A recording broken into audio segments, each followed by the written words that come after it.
এই বিপ্লবের রূপকার এবং মধ্যমণি ছিল, সেন্টার ছিল ইসলামী ছাত্র শিবির। আজকে সেই ছাত্র শিবিরকে এই সরকারের পক্ষ থেকে যথার্থভাবে মূল্যায়ন করা হচ্ছে না।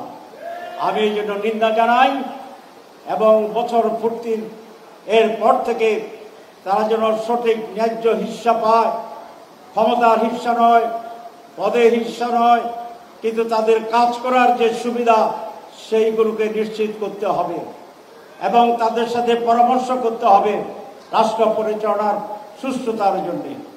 আমি আর বক্তৃতা দীর্ঘ না করে যারা শহীদ হয়েছেন তাদের আত্মার মাগফিরাত কামনা করে, যারা আহত পঙ্গু আছেন তাদের সুস্থতা এবং সঠিক চিকিৎসার ব্যবস্থা করার দাবি জানিয়ে আল্লাহ রাব্বুল আলামিন সকলের ত্যাগকে কবুল করে তার মর্যাদা এবং রিওয়ার্ড যেন পরকালে দান করেন, সেই মুনাজাত করে আমার বক্তব্য শেষ করছি। আল্লাহ হাফেজ।